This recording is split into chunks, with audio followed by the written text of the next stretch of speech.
Hello, good morning all. This is Anya Divine here, and I'm actually looking at you in a mirror.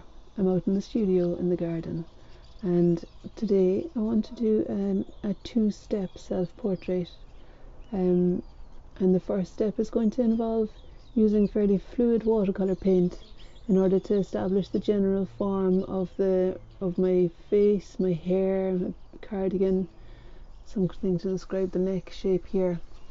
And I suppose my main objective there would be to be very free and just intuitively go for whatever colours I feel will work, not even considering not considering the end result at all, but just in each moment selecting the colour that feels right. And if none feels right, just do anything. And let yourself be surprised. So, I think the thing is then when you've got something that's fairly fluid and free, I'm going to put that away then to dry for a wee while, and I'll bring it back when it's dry, and we can lift out some of the lights and inject some darks and make coherent the parts that you want to be coherent, and kind of enjoy and celebrate those parts that are a bit wild and free. And there's nobody looking over your shoulder. That's what I'm going to believe as well. Well, I don't really mind, because I value this process of being free and fluid, and recognizing that it's an undecided outcome that'll happen. Then, like, you don't know what it's going to end up looking like, but allow your belly to be soft and your muscles in your face to be soft. Have everything set up for yourself quite freely, easily accessible. So the watercolor palette is here. I've cleaned out the middle, clean water, got my brushes and a paper towel there, and I've set myself up so the mirror is slightly slanted. It's looking up at me a little bit, and I've got my sketch pad leaning on. My sketch pad is acting really as a drawing board, and then I've put a piece of watercolor paper on top of that, and so there's a slight slope, but it's not the vertical easel thing. So I'm being gentle on myself this morning, sitting down and just dotting in some colour. I've spoken with some of you about wet and wet before, and this might have some wet and wet kind of carry on going on, and it might be very fuzzy at the edges, and just playing with the colours that are here. Alright, so I'm going to put you down now so that you can see my paper and palette directly, and I'm going to figure out a way of showing you the image that I'm looking at, but as of now I just want you to be able to see the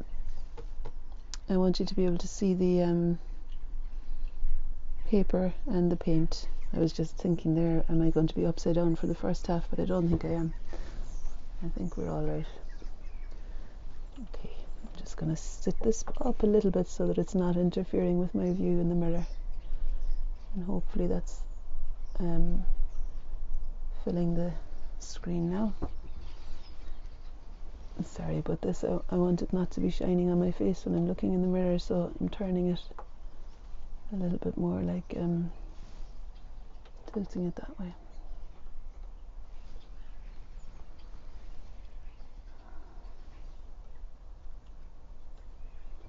Yeah, it doesn't matter. Okay. Alright, so let's see. And because I've got the microphone on, I've put my hair behind one ear, and when I did that I thought, actually, I quite like that. It's disturbing the symmetry of the portrait. So I'll have hair down this side and not on that side. Well, I won't be bald, but you know. Okay, now, so this is the 1.5 inch brush. I like to wet the brush right up to the metal bit, and then wiping it on the sides of the things often enough to get rid of a lot of the water. And then I tried it out in there, and it felt a little bit too wet still, so I touched it on the paper towel then. And I'm going to start now with the colour for the skin. I'm really allowing myself to chill out here because it's quite a pleasant exercise, you know, this idea of wet and just a kind of see what happens approach.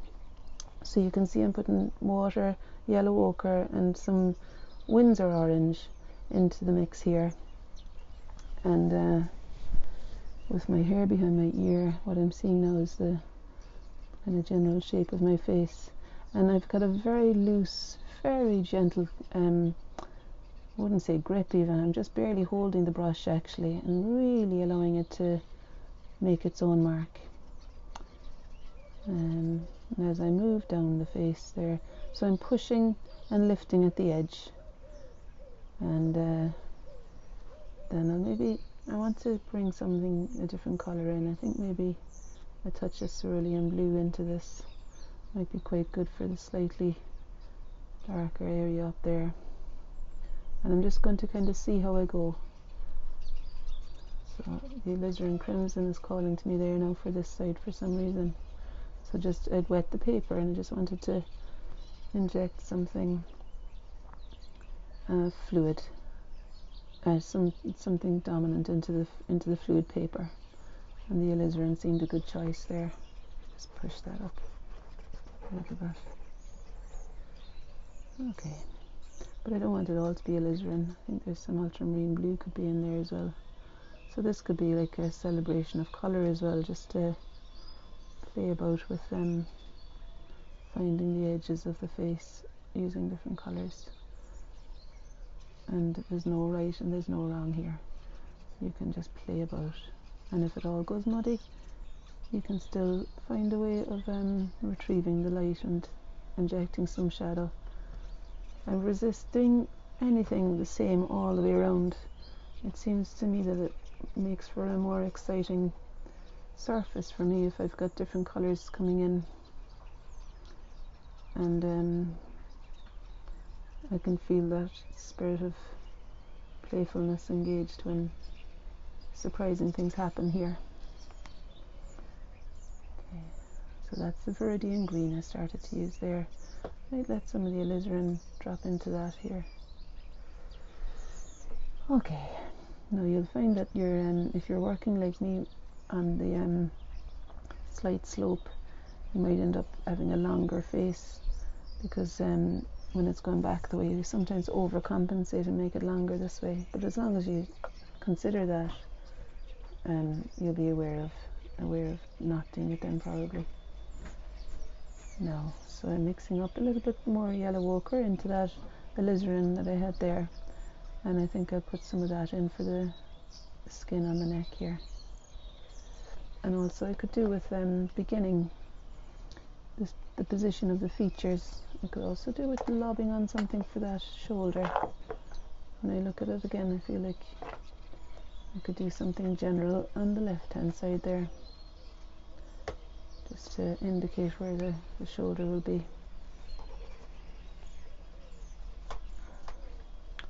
Alright, and now I'm using the 1-inch brush in order to just place something in the face. Let me see, so I've put some red, I don't know what's in there now, I'm so kind of, it's all mixing up. But the cadmium red will be the dominant one here, I think.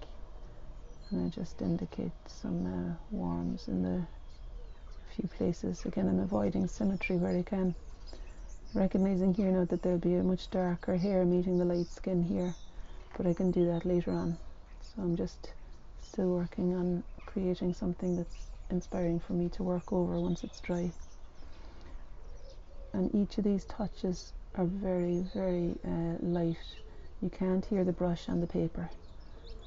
And there's quite a lot of water. I mean, really a lot of water, you see, so that you're really letting the watercolour play a big part in this. And there's something joyful about watching the water transport the pigment and having little or no control over what's happening. But still I'm finding something to describe the position of the eyebrows, knowing that they can be adjusted when it's drier. This bit of skin I want to merge a little bit out here. And I'm going to maybe bring in some warm, this is yellow ochre actually down here, just to find a rough estimation of where the jaw might be. And the edge of the hair, didn't want it to be skin colour there actually. I'll lift that off and make it quite wet. Oh, there, some green just took itself down. And I'm going to put some blue on this shoulder. It's ultramarine blue on the shoulder over here. And that ultramarine blue might be quite good up there as well. Just now that I've got some down here, it seems appropriate to put it diagonally across. And that's a good dark tone. And let me just inject a touch here. It's a bit of a risk now, but no harm to have some clear darks. And ultramarine is an exciting paint to use for wet and wet, because it really breaks up between pigment and granule, between fluidity and solid. Okay, now I'm going to move to a slightly smaller brush. Actually, I'm going to go for this size 12 round brush in order to describe the shadow underneath. Just some indication of the position of the nose. And it doesn't have to read as a nose at all now, it's just to kind of give a nod to the fact that there is a nose there. You might do a bigger painting. It feels a little bit restrictive having this very small space to work in. And this is some test paper I got from Claire. Thank you, Claire. So it's I have no idea what it is, but it feels quite rough surface. You can see there's lots of dips in it. Now I'll close my mouth because I wanted to do something of the shadow that's underneath the lower lip there. And I look forward to, when this is dry, excavating out parts of it. In fact, I started one earlier, and I thought what I might be able to do here is to bring that over and just do a little bit of excavating on it now, because that one is dry. This one is significantly wetter than that one ever was actually, so this will take a bit longer to dry.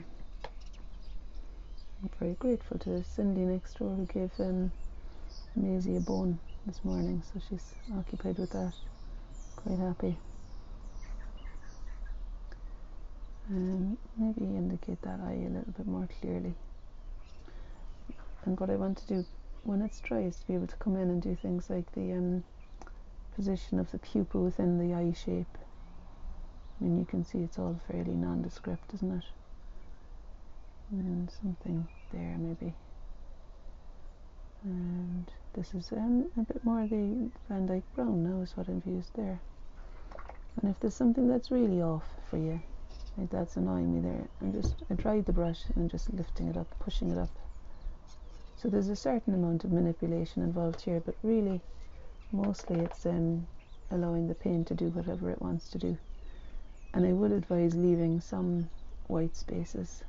This is it's, you know, I'm calling it Winsor Orange. It's actually Jackson's Orange, but to me it looks the same as what I've seen Winsor Orange, what I've seen of Winsor Orange. So this is just a bright reddish orange I'm using. Okay, I might lift off the bottom of that dark as well, pushing it up to where the iris would be.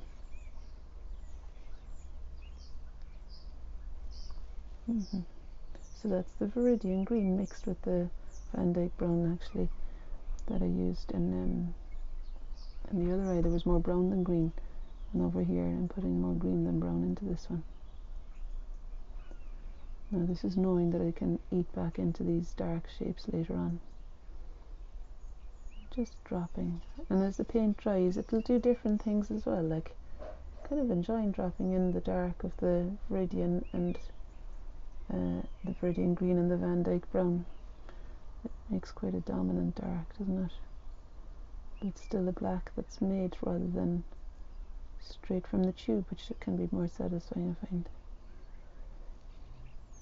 A slight greener hint to it, this one. And of course you can mix the ultramarine blue with the Van Dyke Brown as well. I think I might be telling lies. I think that might be burnt sienna that I'm mixing. But let's see. Yeah, I think that's burnt sienna that's working with the viridian green there. Burnt sienna is not, it's more of a rich, that's it there, look at my thumb, on my finger. So it's more of a warm brown colour. What was I doing there now? I could maybe bring the edge of the hair into the picture with that greeny brown mix. I don't like the straightness of that edge, so I'm going to lose the edge and pop in some burnt sienna.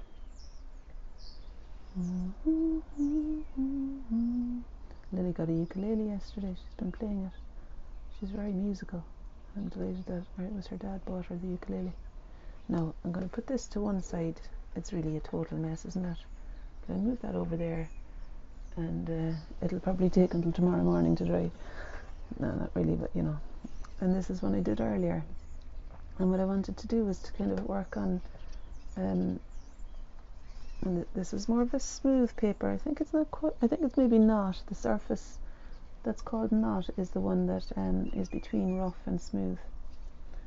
No, I'm going in for this time it is Van Dyke brown, and I'm mixing that with the viridian green, because I want to deepen again the tone and I want to bring out a little bit of clarity in the eye area there. So what I did with this painting actually was I went back in when it wasn't completely dry and did a little bit of lifting out. So around the pupil there I had already made it lighter by lifting out some of the green paint, and I had injected, as this dried, the eyebrow shape dried, I had put in a little bit more colour into that to establish it more clearly.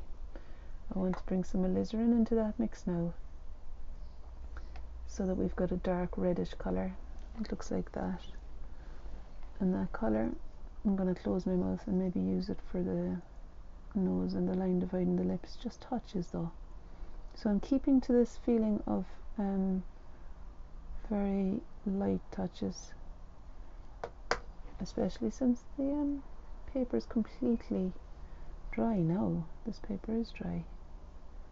That I don't want to do anything that's going to be very rigidly changing things.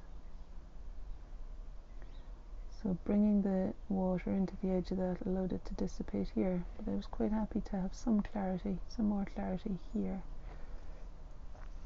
just with that reddish colour that I had, instead of going to what I was planning on doing, going down to the lips. I ended up putting it at the edge there. And I'm going to put a bit of blue into that colour now in order to explain. No, I wanted to do this side, but actually I think that's my kind of controlling side coming in, where I want to just bring all the neat edges in. So I'm not going to do that. Instead I'm going to re-establish the nostril here. I'm closing my mouth, find something in the corner of the mouth or somewhere around here.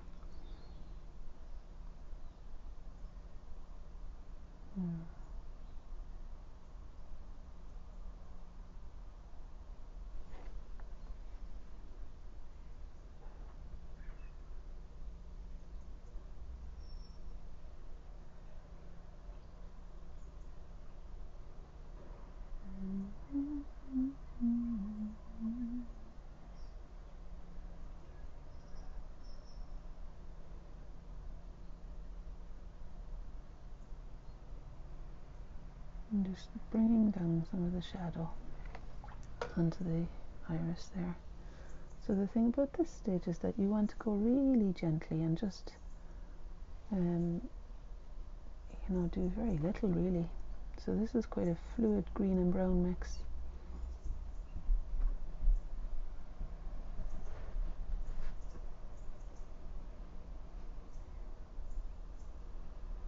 Very fluid, but because the paper around it is already very dry, I can afford to have something that's got very little colour in it as an island of shadow.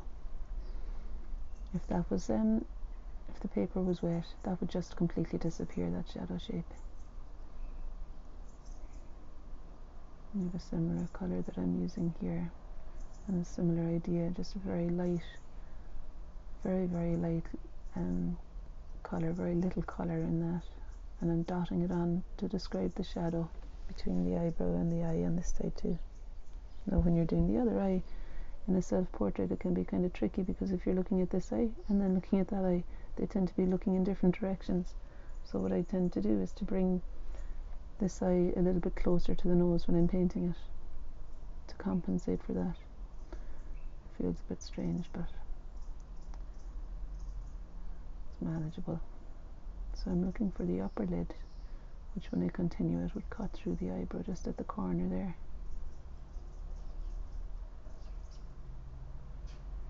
Still plotting things, and I'm going to bring across a little bit more warm skin here, just to kind of show me the space that's actually light and the beginning of the cavity of the socket.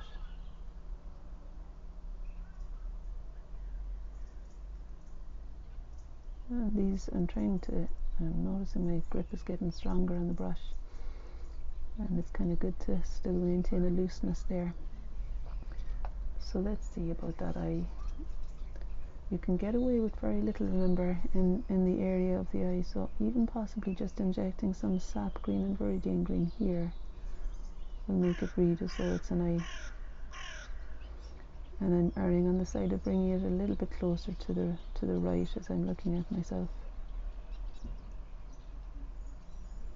in order to make me not read as, you know, like my eyes are going in different directions. I'm going to put a bit of warmth into that there at the edge so it doesn't read as iris colour. And I'll move down and do a shadow that's the same shadow on this side of the lips. When I put it on, it read as though it was too dark, so I just washed my brush, and then my brush has got that kind of paint on it, that kind of consistency. And I'm going to use it to spread out the reservoir of colour in this corner, on this side of the upper lip.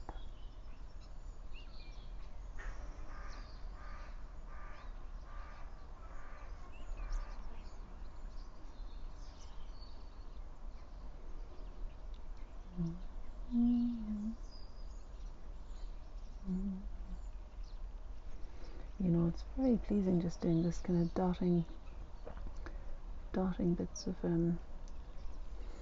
shadow on, and maybe lifting off too, but you might lift off more than I've been doing now, because actually the lifting off was kind of done earlier on this painting. There was more excavating happened while the painting was drying, actually. The other one that I did is just so wet that it's going to take too long to dry. I wonder whether I made it too wet. You know, when you look at it there now, like, it's going to take a very long time to dry, isn't it? And I'm not sure I'm so inspired by this one. Don't know what it is. Maybe it's the granulation on the paper that there's too many dips. I don't know. Mind you, usually you can feel inspired by something when you come back to it after a good break and some breakfast. So I might return to that one as well. But I think I'm showing you what I wanted to show you through the process of doing that very wet one, and then this painting where I'm bringing back in some definition. You can see that when you put a colour down, it's possible, of course, to drop different colours into it and change the quality of it, change the tone and the colour. So here's some ultramarine blue and Van Dyke brown going into the more alizarin colour I started with there.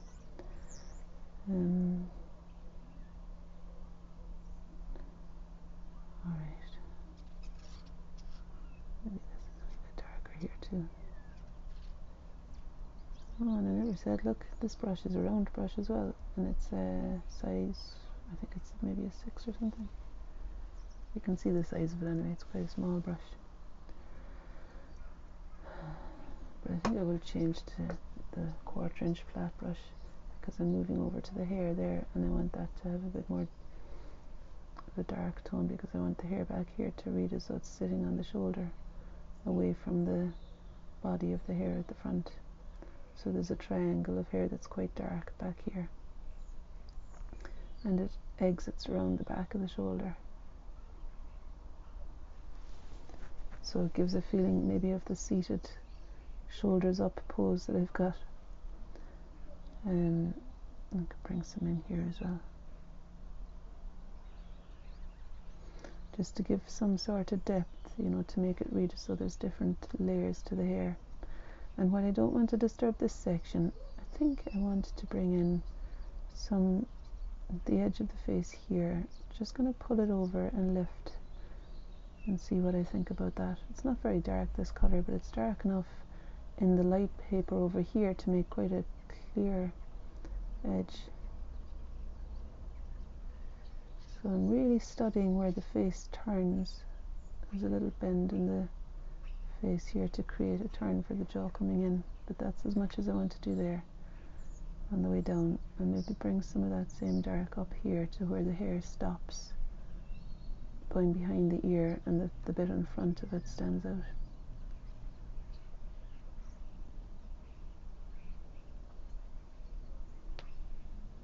Alright, and I think I could just bring, it feels a little bit like Charles Rennie Mackintosh's watercolours of flowers.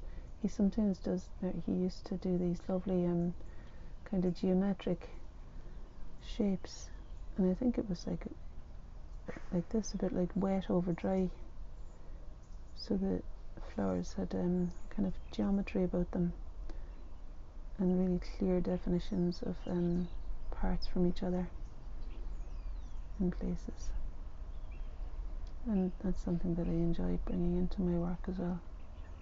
That very, very mysterious lost and found edged wet and wet, and then when it's dry enough, working back in and bringing that kind of definition and clarity with what feels like geometric, or I suppose very keenly observed parts that maybe bring things together a little bit. But you'd want to keep the reins on fairly, you know, really keep an eye on what you're doing and not get into a big chatty conversation, because you might end up putting on more than you mean to and losing some of the mystery of the underpainting and being too definite now. And I think I want to lift off that last little mark there, because I like that it's more here, and I'm not so keen on there being great definition there. Yeah, a little bit of definition there is fine. Okay, now that eye is very, very wet, but I'll just show you with a dry brush what happens when even into very wet paint you can lift out and create some more definition. And I suppose then what I could do, I think I might lift out even a bit of that shadow. I suppose then what you could do is, after it's dried a bit more, you could come back and do something like I did with the pupil on that side, if it feels right for you. Just bring some shadow up there.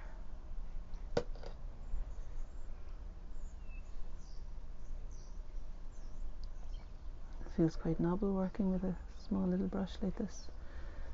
Yeah, and you see that bit of blue that's there?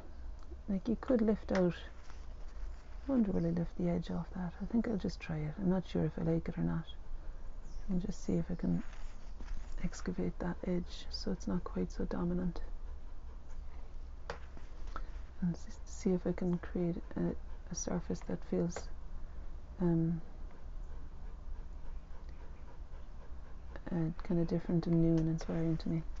It's amazing actually how I'm familiar with using the Bockingford paper, and because the Bockingford paper is sized all the way through, it really allows me to lift more freely than this paper here is. I don't think this will be Bockingford because it's proving a little bit more tricky to get the edge of that colour off. I've taken a bit of it off. I'm not sure if I want to take all of that. Let's see. So what I'm doing is using a damp brush. It's not dripping wet, just a damp brush. And I'm taking off, I think I will take that bit too. Really working at the edge of it. Not in here, not all of it. I just want to work at the edge so the edge isn't so dominant.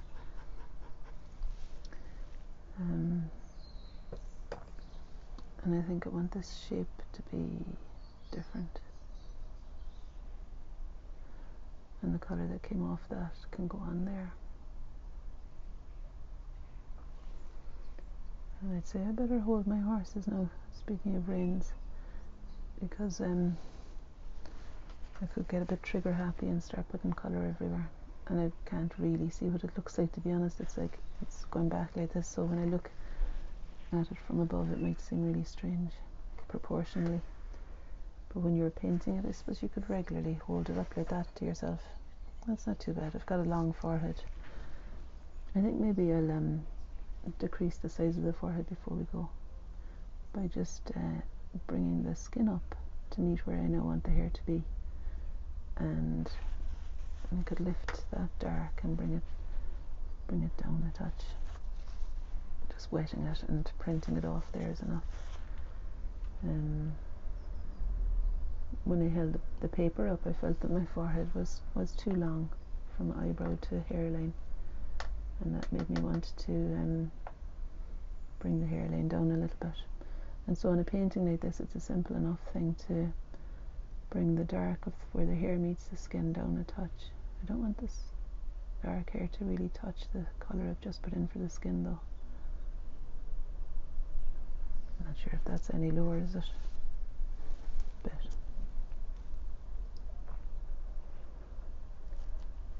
And maybe this hair that's coming over the edge, just to reduce the volume of the forehead even on all sides.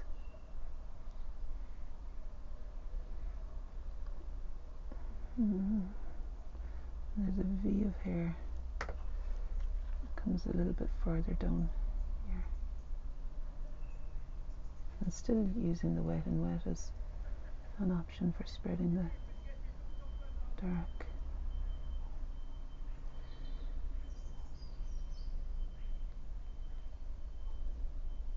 Okay, that was a bit of an accident there, how it bled in there, but it's okay, I think. Alright, just picking up some blue and brown. It's not very dark, this, not dark at all, so it has no effect whatsoever. I'm going to put a bit more pigment into it, because I just had the idea.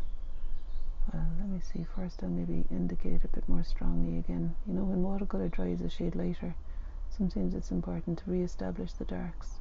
I thought that eyebrow was fierce dark earlier, but the fact that I put lots of colour elsewhere means that I think it needed to be re-established, that dark, even possibly pupil again, and same then on that side, like the dark of the pupil could be made clearer here, and the corner of the eye. And I wouldn't linger for too long over what you've just done. You can sometimes adjust a bit and feel like, oh, it wasn't quite right, but don't kind of fret over it until you've done some things elsewhere, and you might find that it settles down without any more adjusting. I thought because I brought down the height of the forehead, I needed to bring down the edge of the head as well a little bit. It feels too dark to me there, and I think leaving it nondescript is okay. However, I want to do for some reason I feel like breaking out there. I feel like I want to break out there, and just wondering what colour. Do you know what? It was a cadmium red I was thinking of using. It seems a bit ridiculous, doesn't it? I'll just try it.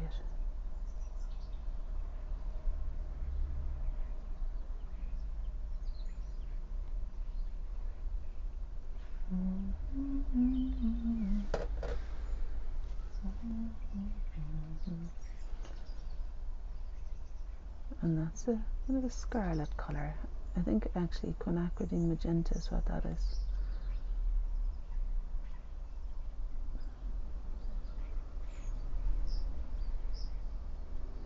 And it's only because I feel like it.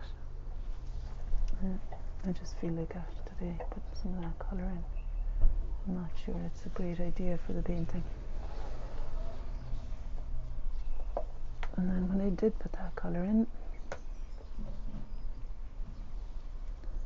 I wanted to bring some yellow in too. That's lemon yellow. And now I'm going to get some tissue paper and take it off.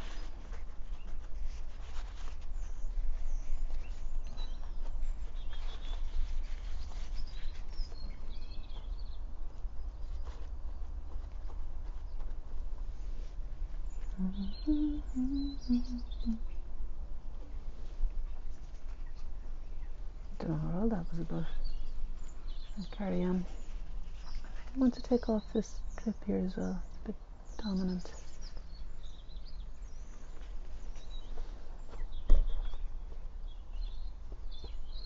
Yeah, so one way of lifting off what you don't want is to catch it while it's still wet and just print it off with the paper towel. And I would say print rather than rub, and I would say paper towel rather than toilet paper, or rather than baby wipes, because that distresses the paper too much. Paper towel doesn't come off, it doesn't disintegrate. Okay, so this is probably a time to stop because I'm starting to just wonder what to do next. Alright, so here I am there in the mirror again. Thank you.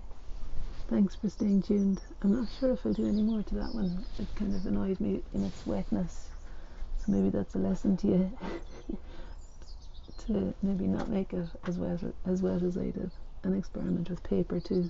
This paper seemed to be more satisfying to work on. It's the knot surface, as far as I'm aware.